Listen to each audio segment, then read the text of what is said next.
El realismo literario es una corriente estética que supuso una ruptura con el romanticismo, tanto en los aspectos ideológicos como en los formales. Surgió en Francia en la segunda mitad del siglo XIX y de allí se extendió a los países del oeste de Europa, en Inglaterra y Rusia, donde el género más cultivado fue la novela. Las características de este movimiento son la exaltación sentimental, un narrador omnisciente que tiene amplio conocimiento de la obra, un registro lingüístico adecuado a cada personaje, verosimilitud, crítica a la sociedad de aquella época y reproducción exacta de la realidad.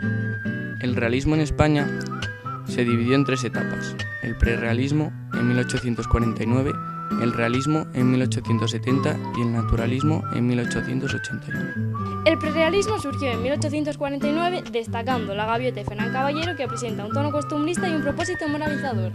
El realismo comienza en España en 1870 con La Fontana de Oro de Galdós.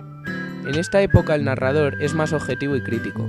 Se dan 2 tipos de narradores, uno en tercera persona y omnisciente y otro en primera persona, que suele ser el protagonista o personaje secundario, testigo de lo que sucede. El naturalismo comienza en España en el año 1881, con la obra La desheredada de Galdós.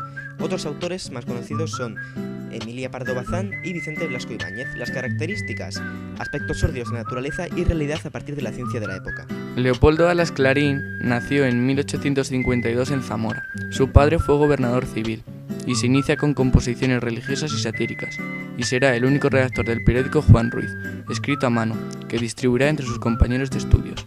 Cursó estudios de Derecho en Madrid, donde empezó a escribir en revistas. Entre sus obras destacan Los Solos de Clarín, La Regenta como su obra más conocida, Su único hijo, que también tuvo gran prestigio, y como su única obra teatral, Teresa, y finalmente murió en 1901 en Oviedo.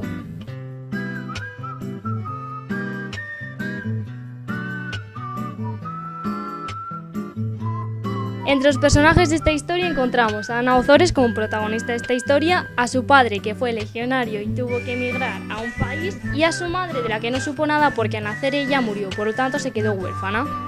Ana fue adoptada por sus 2 tías y tuvo una infancia infeliz. Cuando ella cumplió los 20 años de edad, mientras que un día sus tías estaban cuchicheando sobre la vida, vieron pasar a un hombre elegante, de avanzada edad, que parecía tener bastante dinero.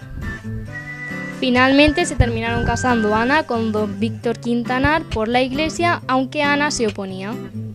Cuando se casan, la pareja decide irse a Granada y una vez allí deciden desplazarse a Vetusta por motivos laborales de don Víctor Quintanar.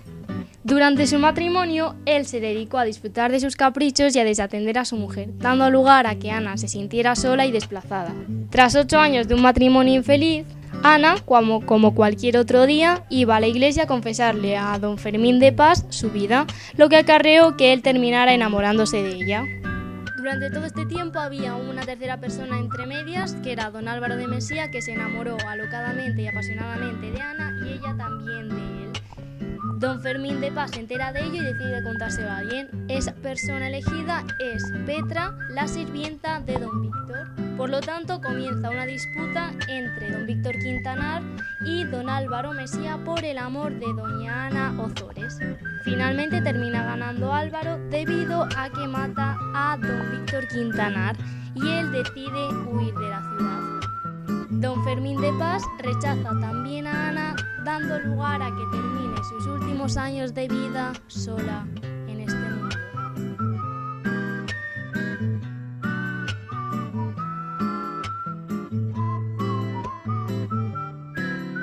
El personaje principal de esta obra es Emma, cuyo padre falleció con una gran fortuna, pero su tío fue el que se dedicó a invertirla y guardarla hasta que ella sea mayor de edad.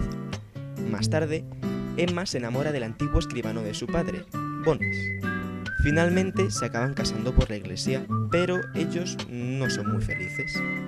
En la primera etapa de la obra, Emma acaba enloqueciendo, a lo cual su marido se acaba dando cuenta. Entonces decide aislarse en uno de sus hobbies, que es tocar la flauta. Más tarde se acaba enamorando de una cantante de ópera llamada Serafina, la cual acaba siendo su amante.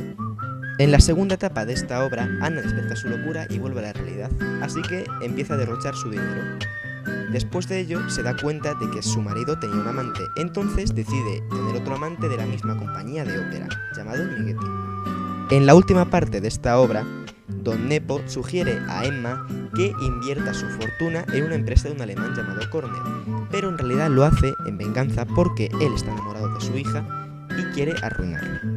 Más tarde, Boris, al enterarse de que Ana estaba embarazada, decide dejar su relación con su amante.